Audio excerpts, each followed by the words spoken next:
Fala pessoal, estamos aqui de volta com mais uma análise de obra. Essa aqui é uma das mais importantes que nós temos aí de artes visuais, porque ela traz aqui para o Brasil, né, uma obra nacional e uma obra extremamente importante, uma obra que tem muita coisa para falar, é uma das que mais deu trabalho aqui, nossa parte de pesquisa, assim, que mais a gente teve que levantar informações, é uma das mais trabalhosas que a gente teve na listagem de obras. Acho que de todas, acho que foi a mais trabalhosa, tá? Mas isso é importante, que a gente vai tentar trazer o máximo de informações para vocês, para que vocês consigam ter tranquilidade na hora da prova. Então a obra em questão aqui de hoje é a Igreja São Francisco de Assis de Ouro Preto, tá? Cuidado, porque a Igreja São Francisco de Assis só em Minas Gerais tem umas 10, na Bahia também umas 10. Então cuidado, é a de Ouro Preto. A gente tem uma de São João del Rei também, que é até parecida. Então cuidado, na hora de pesquisar aí, é São Francisco de Assis de Ouro Preto, e ainda assim certifique-se de que vai ser essa imagem aqui mesmo, porque há uma certa confusão aí quando a gente vai buscar as informações, porque muitas vezes aparecem igrejas que também se chamam São Francisco de Assis de Minas Gerais, mas não é essa, tá bom? Então, pessoal, por que a listagem de obras trouxe essa obra, essa igreja aqui pra gente, tá? Toda vez que o pessoal seleciona, na listagem de obras, seleciona uma obra, tal, um monumento histórico, algum ponto turístico, alguma coisa importante tem, tá? Então essa obra aqui eu destaco para vocês que ela é o símbolo do barroco brasileiro. Então já começa por aí. Talvez é o maior símbolo, talvez, que nós temos do barroco brasileiro, um dos maiores que nós temos do barroco brasileiro. Então começa por aí também. A maioria das igrejas de Minas Gerais que nós teremos, não só em Minas, mas na Bahia também, elas também são barrocas, são obras barrocas.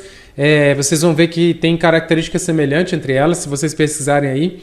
Mas ela tem uma particularidade aqui, pessoal, que é a questão de uma aproximação com o rococó, uma mistura do barroco com o rococó. Então, talvez por isso ela distancia um pouco das outras, e aí eles escolheram talvez mais essa aqui, tá bom? Pessoal, falando um pouco da arte barroca, a arte barroca aqui a gente faz mais sentido a gente discutir um pouco na perspectiva da arquitetura, tá?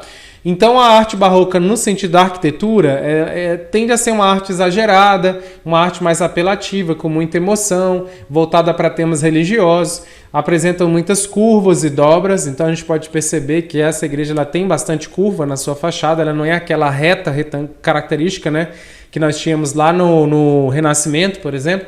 E em outros momentos, por exemplo, na parte gótica, a gente tem a Catedral de Notre Dame, que já é outro perfil. Ela já é mais retona, chapada, ela não tem tantos cantos arredondados. Então isso é uma característica barroca, tá?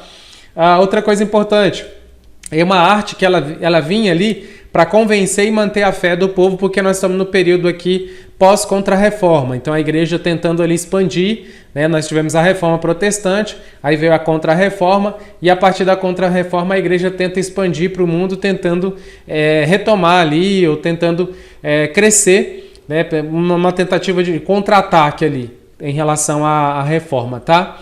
Então é nessa perspectiva também. E nesse sentido, isso acontecendo lá fora, tá? No final aí de 1500, entrando em 1600, ao longo de 1600 ali, o Brasil ele começa a ser alvo então dessa pegada, e muitas igrejas elas são construídas no Brasil inteiro. Então as missões vinham, as ordens vinham aí, logicamente coroa portuguesa, os portugueses vindo, aquele domínio português ainda, ora português, ora não, mas assim, essa influência portuguesa, ela vem para cá, né? A Igreja Católica se estabelece por todo o Brasil, principalmente por conta dessa influência lá, né, da vinda dos portugueses. E ela vem se perpetuando durante todo o ciclo, não só do pau-brasil, como da cana-de-açúcar, né? No caso da cana-de-açúcar mais, porque no primeiro momento ela era até mais aquele período inicial de adaptação, e depois, com a segunda leva de portugueses vindo, aquela pós-capitanias hereditárias, começa uma expansão mais forte e a igreja começa a se estabelecer em várias partes do Brasil. Principalmente naquela parte na lateral do Brasil, ali, do mapa do Brasil, a parte direita, onde o avanço ele começou mais forte ali, por conta do litoral, você tem ali uma expansão cada vez mais para dentro, e quando se chega em Minas Gerais, que começa o ciclo do ouro, isso se fortalece, a questão da ampliação das igrejas, né? Então por isso que Minas Gerais é um dos lugares que mais tem igrejas históricas do Brasil, no Brasil inteiro, é uma das que mais tem. E por isso talvez essa igreja foi escolhida. Então ela está mais ou menos nessa perspectiva aí do ciclo do ouro brasileiro, tá? Então a ideia era a Igreja Católica expandir em todos os lugares e conectar com outros povos, né, em outros lugares também. Então aqui é o contexto pós-Contra-Reforma, tá? Então o Barroco brasileiro ele está muito associado à religião católica, né? Inúmeras igrejas são construídas nesse estilo, como eu comentei. A gente tem o Barroco lá fora com aquelas características que eu falei, e o Barroco brasileiro ele vai ser um Barroco, pensando aqui na arquitetura, ele vai ser um Barroco muito mais voltado para a escultura, tá? Do que para a pintura em si. Apesar que nós temos um representante muito forte aqui que nós vamos falar dele hoje, mas o Barroco brasileiro ele se dá mais na arquitetura por conta do Aleijadinho, que a gente vai comentar aqui já já também. Então, talvez é uma representação mais forte. Lá fora, aí ele expandiu em todos os setores. Aqui a gente tem também Gregório de Matos, né? Na literatura ele já vinha produzindo muita coisa barroca aqui e posteriormente há uma expansão também na perspectiva da arquitetura, tá bom? Então, pessoal, o Barroco brasileiro, como eu falei para vocês, ele se expandiu principalmente e nas regiões ali onde nós tínhamos o ciclo do ouro, mas também onde nós tínhamos também o ciclo do açúcar ali, que coincidentemente coincide a maioria das regiões, né? Então, nas regiões enriquecidas pelo açúcar, nós temos trabalhos mais voltados com madeira, talhas, né? Talhas com camadas de ouro. Isso aconteceu muito forte em Minas Gerais, Rio de Janeiro, Bahia e Pernambuco, tá? E em regiões menos ricas, nessa fase aqui, a gente tem igrejas mais simples e sem muito luxo. A gente vai perceber como é que isso acontece aqui, tá bom? A igreja mais simples nós temos, por exemplo, em São Paulo. Nós temos igrejas barrocas em São Paulo super simples, tá? E aqui nós vamos ver que em Minas Gerais, Bahia, essas igrejas são bastante luxuosas, tá? Muito luxuosas. Então, a igreja em questão, a obra em questão aqui é a Igreja São Francisco de Assis de Minas Gerais, Ouro Preto aqui. Vamos avançar? Essa é a fachada principal, pessoal. Então, a igreja ela foi construída entre 1766 até 1810, onde ela foi inaugurada, tá? A igreja da Ordem Terceira de São Francisco de Assis, em Ouro Preto, é considerada uma das mais importantes do país, tá? Inclusive, ela está lá no hall das 7 maravilhas de origem portuguesa do mundo, tá joia? Então, ela foi inaugurada em 1810, ela tem um estilo barroco, é isso que eu quero que você grave, a primeira informação. É um estilo barroco, mas é um estilo barroco mais abrasileirado, principalmente porque ele tem elementos do rococó na parte interna. Essa igreja tem elementos do rococó na parte interna, tá? É considerado o maior exemplo do barroco mineiro, tá? Então, aqui a gente tem um barroco brasileiro, mas um barroco brasileiro muito particular aqui em Minas Gerais, tá? Com uma particularidade muito própria por conta do mestre Ataíde do Aleijadinho, tá bom? Então essa é a fachada principal, que a gente vai conhecer os principais detalhes e por que que isso é barroco, onde a gente reconhece aqui os elementos, tá joia? Então, projetada por Manuel Francisco Lisboa, o pai do Aleijadinho, um pouco antes, tá? Teria sido inteiramente modificada em torno de 1770 por uma equipe composta entre Antônio Francisco Lisboa, o filho dele, o Aleijadinho, tá? Que foi responsável pela talha e escultura dos retábulos, púlpitos e portais, e também do Manuel da Costa Ataíde, também conhecido como Mestre Ataíde, que teve diversas participações, principalmente na parte interna, que nós vamos ver já já. Então nós temos aqui alguém muito forte na questão da escultura e alguém muito forte na questão da pintura. Então são os dois personagens que vão materializar aqui essa igreja, tá joia? Então, pessoal, para a gente começar aqui, a gente percebe um pouco, vamos conhecer um pouco das características aqui da parte principal, da parte de cima da igreja, tá? Eu tentei enumerar aqui para ficar fácil para você perceber. Eu trouxe aqui, ó, dei um zoom nessa parte frontal, nessa fachada aqui, e dei um zoom nessa outra parte aqui de cima, tá? Mas vamos tentar explicar para você todos os principais elementos. Então, pessoal, essa parte aqui da frente, ela é chamada de portal, tá? Então, isso aqui, ó, é o portal. Portal. Ok? Então essa fachada lateral em torno da porta é conhecida como portal. Mas essa parte decorada aqui em cima, essa parte decorada é chamada de fronte ou frontão, tá? Ela é toda decorada com pedra sabão feita por Aleijadinho. Então aqui a gente percebe, ó, aqui, vou dar um zoom aqui para vocês, ó, a gente percebe a riqueza de detalhes, tudo isso entalhado em pedra-sabão, esculpida com pedra-sabão. Aqui a gente consegue perceber 2 anjos se destacando lateralmente. Aqui a gente percebe os brasões, símbolos aqui do cristianismo, né, na época, da Ordem dos Franciscanos. E toda a composição, ó, cheio de anjos, adornos aqui, ó, anjos com adornos, né, toda a riqueza de detalhe aqui, então, elaborada pelo Aleijadinho, certo?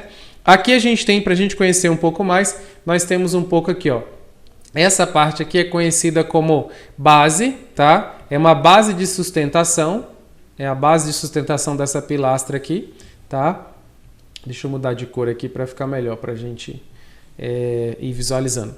A gente tem também aqui, pessoal, essa lateralzinha, tá? Como se fossem umas janelinhas aqui. Isso aqui é chamado de óculos, tá? É como se fosse uma janelinha mesmo. Óculos, tá? O que mais que nós temos aqui? Nós temos essa decoraçãozinha aqui da janela, tá? Que é chamada de cornija. Então, esse detalhezinho aqui, ó. Deixa eu só limpar aqui. Só limpar aqui para vocês, para a gente poder avançar para os outros aqui, ó. Cornija, tá? Essa parte central aqui que lembra lá na Catedral, por exemplo, de Notre-Dame de Paris, para quem já chegou a olhar essa obra, mas nós vamos comentar. Essa aqui nós vamos comentar não, essa era a obra do 1, né? Aqui a gente tem essa parte central que lembra nas igrejas góticas, por exemplo, nós tínhamos aqui uma rosácea, uns vitrais. Aqui, na verdade, no Barroco, nós tínhamos aqui esse medalhão. Isso aqui é chamado de medalhão. E no medalhão, a gente fez questão de fazer um destaque para vocês. Ó. O medalhão aqui mostra São Francisco de Assis, apontando o dedo aqui para Jesus, tá? Para Jesus. E aqui a gente tem uma série de adornos em volta também. Tá? Tem vários adornos aqui em volta. Tem até uma igreja aqui, né? Uma igreja em volta aqui atrás. Então, são várias camadas. Perceba a riqueza de detalhe nas camadas, né? Então, aqui a gente tem ele estirando as mãos. Ele está com chagas aqui também, ó, São Francisco. E ele se aproxima aqui de Jesus Cristo. Essa mesma imagem, ela se repete lá dentro, tá? A gente tem esse detalhe lá dentro também da igreja, no altar. O que mais que nós temos? Pessoal, nós temos aqui as torres, né? Essa pontinha aqui da torre é chamada de pináculo piramidal. Então, essa besteirinha aqui, ó, esse pedacinho, essa pontinha, chamada de pináculo piramidal, tá? Por conta da forma de uma pirâmide mesmo, certo? Essa cruz me chamou a atenção quando eu estava fazendo a análise, porque ela é uma cruz com 2 traços, né? Ela é uma cruz que destoa um pouco. Eu estava fazendo umas pesquisas e percebi que essa cruz, ela na verdade é uma cruz característica trazida pelos jesuítas, que uma época foi tendência aí, no período medieval foi tendência essa cruz, que ela é uma cruz patriarcal ou cruz dobrada, que ela também muitas vezes recebe o nome de cruz latina, tá? Ela acabou sendo o símbolo do cristianismo a partir do século X. Então ela foi muito difundida, né? E foi muito copiada, né? Foi uma tendência ali na época. E aí essa cruz, ela é uma cruz diferente da outra, que só tem um traço, um corte, ela tem um outro menor em cima. Esse corte menor em cima, ele remete àquela placa que está escrito INRI, né? Quando a gente normalmente vê um crucifixo, Jesus Cristo, você tem a cruz, Jesus Cristo lá crucificado, e você tem no alto uma plaquinha com INRI, com a inscrição INRI, né? Então, esse tracinho aqui de cima, ele remete a essa inscrição INRI, tá bom? A gente tem esse pedacinho aqui, que é chamado de fogaréu, tá?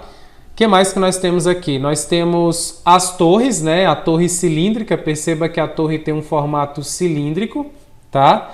O que mais que a gente tem para mostrar para vocês aqui? Na lateral a coluna de pedra, já mostrei. Aqui a gente tem... um outro detalhe. As colunas, elas... por dentro a gente até vai perceber isso, por fora nem tanto. Mas por dentro nós temos as colunas e as colunas são enfeitadas normalmente decoradas com anjos, tá?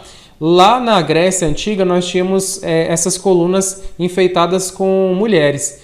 Então, talvez pode ser alguma lembrança aí desse período grego, uma adaptação do que era feito, que normalmente lá havia decorações das colunas, mas lá eram normalmente com mulheres, e aqui nós temos com anjos. Na parte interna nós vamos ver isso já já, tá? Essa aqui é a janela do sino, a janela sineira também, que é a janela que compõe e constitui o sino ali, tá? Lembrando que todas essas composições aqui, todas as esculturas aqui, elas são feitas em pedra-sabão, elaboradas pelo Aleijadinho, tá bom? A grande maioria da literatura classifica, pessoal, essa igreja aqui como sendo terceira fase do Barroco, tá? Então a gente trouxe essa informação para vocês justamente por esse detalhe, porque de repente a prova pode mencionar, tá? Então a gente quis trazer só para que você fique por dentro aí desse detalhe, tá bom? Então conhecemos por fora, né? A gente viu alguns detalhes por fora aí que mais ou menos a gente já começa a conhecer um pouco dos detalhes, tá? Em relação ao medalhão aqui, pessoal, ele foi esculpido então pelo Aleijadinho, como a gente já falou, eu tinha dado o zoom para vocês verem, mas o que chama mais atenção era a habilidade que ele teve de trazer essa riqueza de detalhes, porque o barroco lá fora do Brasil, ele possuía sim anjos, adornos e tal, mas ele não tinha tanta riqueza de detalhes quanto o Aleijadinho fez. Então tem um destaque aí, tá bom? Esses arabescos também, ó, esses adornos aqui, chamados arabescos, ele também chama a atenção porque tá muito presente no barroco mineiro. Esses arabescos aqui, ó, esses contornozinhos aqui, que às vezes a gente vê em algumas imagens vintage de decoração, algumas bordas de página, a gente percebe um pouco disso. Então esses adornos eles estão espalhados por todo o canto, junto com os anjos ali. Isso é uma marca também, tá? A gente percebe isso até na imagem de cima. Olha aqui, ó, os adornos aqui, ó, nas laterais, aqui também, né? Aqui em volta, misturado com os anjos. A gente tem isso para todo canto, tá? Então essa riqueza de detalhes de ornamentos, ela é presente tanto na parte externa quanto na parte interna, tá? Outra coisa, as igrejas eram construídas em locais estratégicos, pessoal, porque a igreja buscava um local ali e para que a sociedade fosse construída logo em volta. Então, sempre que eles escolhiam um local que eles gostariam que ali desenvolvesse, que crescesse em volta ali rapidamente, eles construíam uma igreja ali logo em volta, estava tudo concentrado ali, tá? As igrejas elas tiveram um papel muito relevante no processo de colonização durante esse ciclo do ouro, justamente por conta disso. Ela era um ponto de encontro, uma espécie de ponto de encontro ali, né? Agora, um perfil muito comum que nós temos das igrejas barrocas aí, e dessa principalmente, é essa fachada mais retangular, tá? Esse é um perfil dela, ó. Perceba assim, ó, que ela tem uma fachada bem retangular aqui, ó.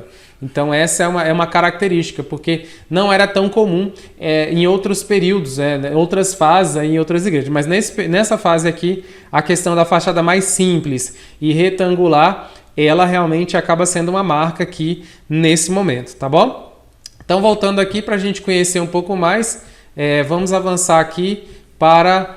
só entrando aqui de novo, vamos avançar aqui só para a gente conhecer um pouco mais de detalhes sobre a parte externa ainda. A gente tem aqui essa visão lateral, tá? Essa aqui é aquela imagem que nós vimos agora há pouco. E isso aqui é a planta baixa, tá? A gente tem então uma noção um pouco da distribuição, de como está essa igreja, né? Aqui é um pouco da lateral dela e aqui uma visão que mostra toda a lateral.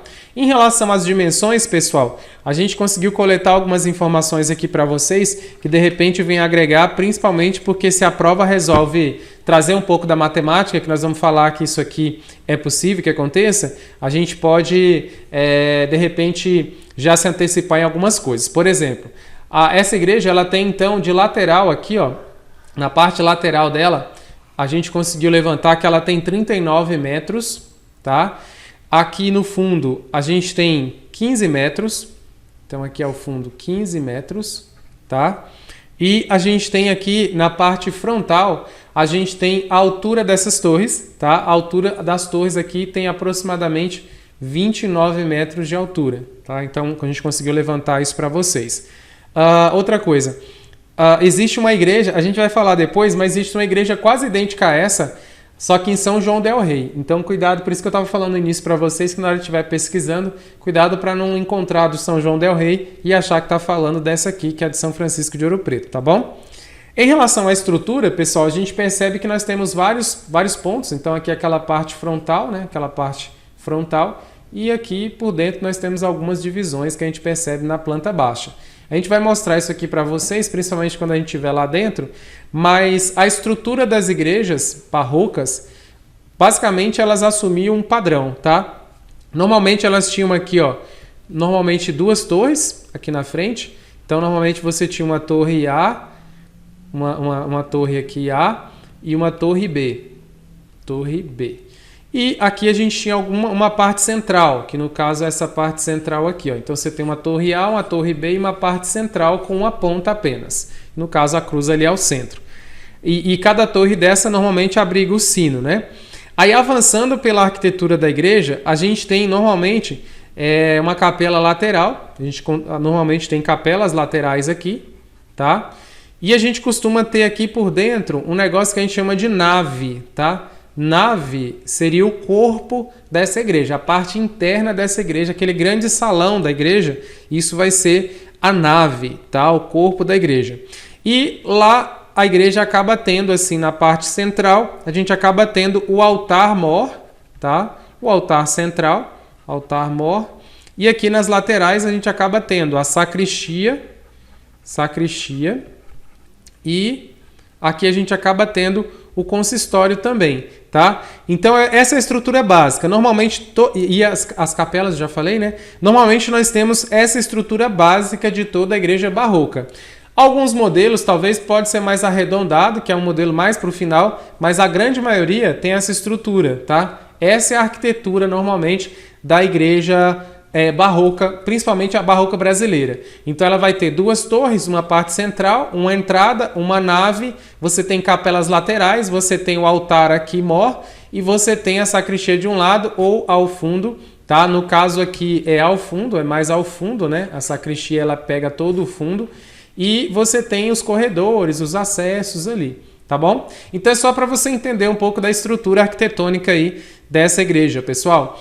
Eu falei lá no começo que as torres são cilíndricas, tá? Então, muito cuidado, por quê? Porque no segundo ano é cobrado geometria espacial. E essa obra ela é cheia de figuras espaciais. Então, a gente já começa por essas pontas aqui que são triangulares e as torres aqui, elas são cilíndricas. Então, não me assusta se a prova, não me assustaria se a prova viesse cobrando uma questão de prova para a gente calcular o volume de um modelo simplificado de uma coluna dessa da igreja, tá? E outra, a prova poderia também trazer toda a estrutura lateral aqui para a gente calcular o volume, já que essa estrutura lateral, ó, é como se fosse um caixotão, né?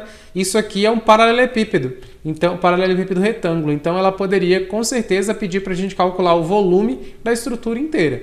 Então a gente tem que ficar de olho. Quando a obra traz figuras geométricas, a gente tem que ficar de olho. Ela pode criar um modelo matemático ali simplificado e de repente querer que a gente faça o cálculo aí. Então aqui, saber calcular o volume de um cilindro, de uma pirâmide, de um cone e de um paralelepípedo é sagrado aqui pra gente, tá? É um dos assuntos mais cobrados aí do segundo ano, tá bom? Avançando, pessoal, entrando na estrutura interna, na parte interna a gente acaba tendo um pouco mais de detalhes aqui. Na parte interna, então, a gente tem, quando a gente entra nela, então esse aqui é o hall central, tá? Entrei, eu enxergo isso. Aqui a gente tem um monte de decorações laterais com várias obras, várias telas, vários quadros aqui, com aqueles mesmo esquema de adornos, muito rebuscado, muito exagerado, inclusive, tá? Isso é característica barroca, esse exagero, tá? E lá em cima nós temos um grande painel pintado no teto, tá? Então aqui eu trouxe uma outra imagem, a coloração está um pouco diferente, mas eu creio que dá para visualizar melhor, tá? Essa é uma pintura feita pelo mestre Ataíde e aqui talvez é a maior marca do rococó, tá? Essa obra ela tem uma leveza e um toque na pintura ali que remete muito ao rococó, então por isso que o pessoal considera também que essa igreja ela tem uma arquitetura muito forte barroca, mas ela tem adornos e adereços e elementos e pinturas que estão muito alinhadas com o rococó também, tá? Então tem esse destaque aí. A gente percebe lá em cima, eu até trouxe aqui um destaque nessa imagem, eu vou para ela logo então, que é a do teto, tá? Então a do teto foi pintada pelo mestre Ataíde, a pintura do teto então foi executada entre 1801 e 1812, As dimensões do forro, então, são 15 por 7, mais ou menos, metros, né? E está aproximadamente 12 metros de altura do chão. A gente observa que a imagem é uma composição de vários anjos e ao centro, né, Maria, que é o centro, certo? E aqui, pessoal, perceba que nós temos colunas desenhadas. Ó. A gente tem a continuação das colunas sendo desenhadas. Qual que é o esquema aqui? Essa continuação das colunas, se você observar, ó, nós temos as colunas aqui subindo, e ela faz uma curva com a pintura. Isso dá a ideia de que o teto está afunilando e está se abrindo para o céu onde está Maria, tá? Ou abrindo espaço ali para Maria, ou direcionando o olhar para Maria. Quem já visitou diz que a sensação que a gente tem quando a gente está andando lá dentro é que o tempo inteiro a gente parece estar caminhando e o teto parece que está nos acompanhando, ou seja, o tempo inteiro você parece que caminha e você se aproxima mais dessa imagem. Então ele dá um efeito meio tridimensional ali, né? É uma perspectiva, ele tentou trazer uma falsa perspectiva ali pra gente, tá? Então, lá no teto da nave, nós temos essa estrutura, essa grande pintura. Quem visitou também diz que talvez é a coisa que mais chama a atenção dentro da igreja, tá? Talvez mais do que os detalhes das esculturas do Aleijadinho. Dizem que o que mais chama a atenção, talvez, parece que é essa pintura no teto, tá bom? As colunas parecem avançar, então, ao alto, que sugere ao teto, né, que está caminhando para o céu ali, né, em direção a Maria, tá bom? Um destaque também que nós temos, pessoal, é a composição tanto de Maria quanto dos anjos ali, porque Maria aparece com a pele mais morena e os anjos também parecem ser mestiços, ou seja, mais morenos ali e tal. Então, dá para perceber que ele meio que fez uma releitura, ele trouxe mais para a tonalidade de pele brasileira, né? A tonalidade de pele meio que abrasileirada. Então, tem um destaque em relação a isso aí. A quebra de ângulos retos com adornos e colunas imitando mármore aparece em vários pontos, tá? Das pinturas, mas a gente percebe um pouco disso aqui, mas ao longo da estrutura também, ó. Sempre que tiver uma coluna, eles tacam adorno, né? Eles tacaram adorno aqui para poder quebrar o ângulo reto da estrutura, ou seja, para dar uma leveza, para dar uma quebrada ali, tá bom? Os arabescos continuam aparecendo em tudo quanto é lugar, tá? E uma palavrinha mágica que eu gostaria que você anotasse aqui é que esse quadro aqui, ele constitui-se, né, de uma policromia, tá? Que seria a junção de várias cores. O trato com várias cores ali, mais de 3 cores ali, isso acaba aparecendo. Então guarde essa palavra aqui, ó, policromia, tá? Que é a questão de você trabalhar com várias cores, tá? Brincar com essas várias cores. O rococó aqui dentro, ele é constituído principalmente pela suavização das cores, a questão do revestimento de branco, né, do branco com dourado, ou seja, você tem uma parede toda branca e você tem contornos dourados, né, ao longo da igreja, né? Esse dourado, muitas vezes ele é ouro mesmo, mas ele não tem tanto ouro quanto as outras capelas de Minas Gerais, da Bahia, que é ouro mesmo, assim, essa aqui tem menos. Então, das capelas barrocas, das igrejas barrocas que nós temos em Minas Gerais, talvez ela seja uma das que menos tem ouro, e das brasileiras, assim, que tem bastante detalhe, que é uma obra de arte de pé até hoje, assim, ela é uma das que menos tem ouro, e ela até foge à regra um pouco, tá? Ela até foge à regra um pouco por não ter tanto ouro assim. Por isso que talvez por dentro ela tá com um toque um pouco rococó, por menos exagero assim nessa questão do ouro e tal, tá? Lá a gente tem as paredes, então, como a gente falou, as paredes brancas com linhas curvas, florais, anjos espalhados por vários lugares, tá? O altar e as pinturas laterais, a pintura do altar e as pinturas laterais aqui que nós temos em cada espaço desse aqui é do mestre Ataíde, junto com a parte de cima. Agora, todas as esculturas aqui, todos esses contornos é do Aleijadinho, tá? A outra coisa também, eu trouxe para vocês, né, um outro detalhe. Durou quase 10 anos para o mestre Ataíde conseguir concluir essa obra aqui, né, do teto aí. Tá bom? Lá na frente a gente percebe um altar, né, um mega altar inclusive ali, certo? E aí nesse altar a gente tem o rotábulo, né, que é esse conjunto decorativo do altar. Então esse conjunto aqui, ó, decorativo aqui no altar, aqui por cima, a gente chama ele de rotábulo, tá? E essa é a composição que nós temos aqui que dá essa ideia. Então, pessoal, a gente conheceu um pouco por dentro da estrutura dessa obra. E aqui eu trouxe para vocês um close aqui no frontispício, né, que é a decoração acima do altar, também junto com o rotábulo ali, que é um destaque aqui também com algumas imagens, beleza? Eu trouxe para vocês aqui, pessoal, uma comparação da igreja São Francisco de Assis de Ouro Preto com a igreja de São João del Rei. Se vocês observarem, são muito parecidas, tá? Porque olha só, lembra aquela lateralzinha, aquela janelinha que eu falei para vocês? Olha ela aparecendo aqui.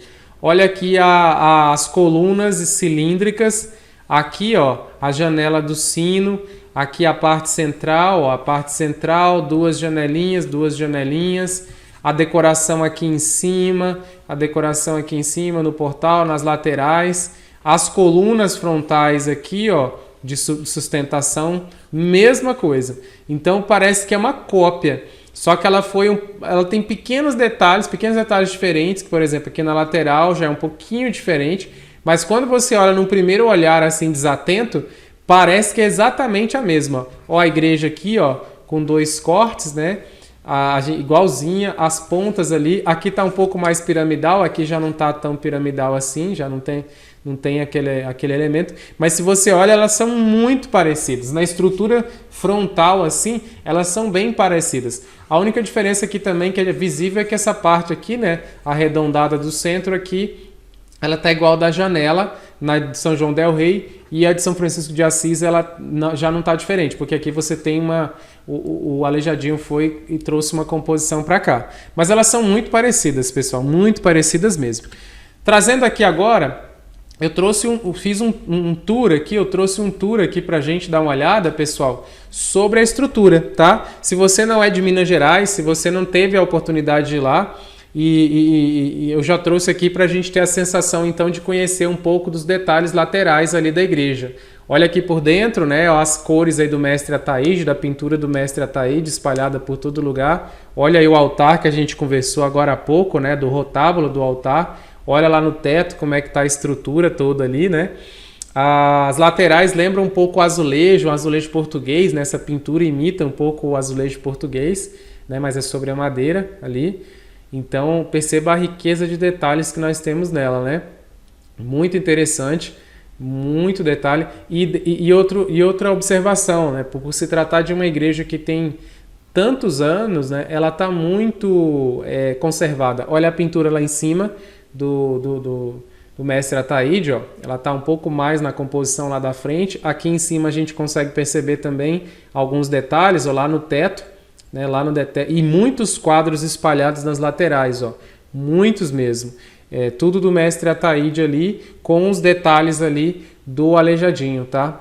As esculturas são por conta do Aleijadinho, os adornos ali também, e a pintura ali do mestre Ataíde. Tá? Então, olha a qualidade, olha o naipe dessa igreja, tá? Muito bacana mesmo, muitos detalhes aqui que a gente consegue observar. A gente aproveitou o Google aí, né, para dar uma passeada dentro aqui, para que vocês percebam a riqueza de detalhes. Olha as esculturas aqui do Aleijadinho, né? Tudo isso aqui é escultura do Aleijadinho. A gente tem uma escultura lá em cima que mostra uma aproximação de Jesus Cristo com São Francisco de Assis. Aqui embaixo ao centro a gente tem São Francisco de Assis também, tá? Então a gente tem isso marcado em vários pontos ali do altar e em vários outros lugares também que nós temos ali da obra. Olha ali a coluna, nós vimos agora há pouco a coluna, mas a coluna ela não está sozinha, ela está toda decorada, né? Totalmente decorada. A gente percebe aqui, ó, a quebra na sustentação também, tá? A quebra do ângulo reto que a gente comentou, tá? Isso aparece para todo lugar, tá? Para todo canto. A gente tem lá o salão inicial, né? Aquele salão lá que justamente nós temos ali a parte lá da obra do mestre Ataíde, tá certo? Então aqui só foi para você sentir um gostinho, para conhecer um pouco mais, tá bom? Sobre o artista, então, Antônio Francisco Lisboa, mais conhecido como Aleijadinho, foi um importante escultor, entalhador e arquiteto colonial brasileiro, tá? Do Brasil colonial. ele é um dos grandes nomes. Quando se fala em barroco no Brasil ou quando se fala em escultura brasileira, pessoal, ele é um dos primeiros aqui no Brasil, um dos grandes nomes aí, tá bom? Então ele aprendeu a esculpir desde criança, observando seu pai, né? O seu pai era mestre de obras, mexia, esculpia também. O projeto inicial da igreja foi do pai dele, depois posteriormente ele passou a trabalhar nela, tá? Sendo então conhecido por esculturas em pedra-sabão, entalhes em madeira, altares e igrejas. Tudo isso ele colocou o máximo que ele deu conta ali. E nessa igreja, assim, toda a máxima capacidade dele foi representada nessa igreja. Ela é colocada também como símbolo e não talvez outras, por conta que ela trouxe todos os elementos que ele trabalhava e fez isso muito bem. As outras igrejas talvez tenham menos detalhes, ou ele focou mais em um ou em outro. Aqui ele trouxe tudo que ele sabia fazer, tá? Então a igreja São Francisco de Assis, como a gente já comentou, a parte dele foi uma parte de uma composição escultórica, né? Ele entalhou, né? E isso conferiu essa escultura, a arquitetura misturada com a escultura, tudo moldado ali, isso conferiu uma certa unidade e harmonia ao conjunto. Primeiro porque foi uma das primeiras vezes que a gente tem uma igreja que foi projetada e também praticamente toda com elementos do mesmo artista. Tá? Então é uma das poucas igrejas que isso aconteceu. Normalmente um faz o projeto, o outro executa, o outro faz outra coisa, o outro faz outra coisa. Essa aqui ficou por conta quase tudo dele e também do mestre Ataíde, tá? Aqui, pessoal, a gente está conhecendo um pouco mais da obra do Aleijadinho e o porquê que eu estou trazendo isso aqui, fiz um destaque na obra dele.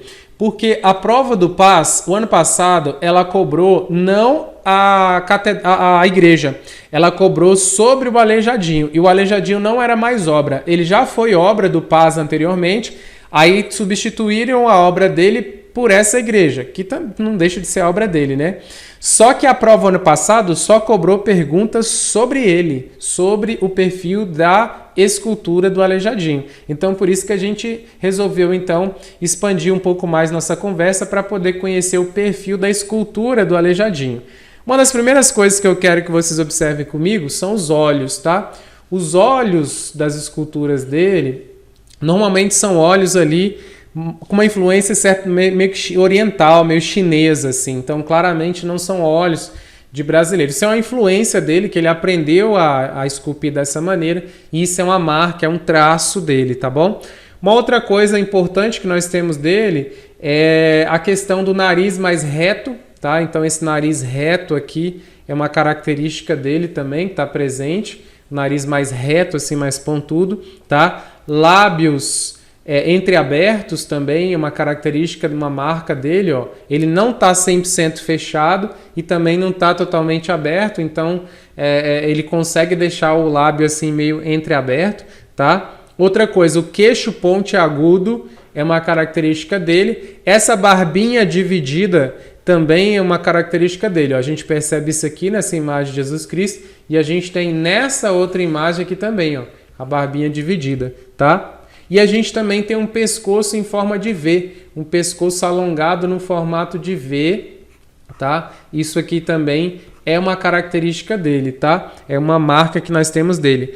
A barba, como eu comentei, dividida em duas partes, né? E um queixo também, muitas vezes o queixo furado, tá?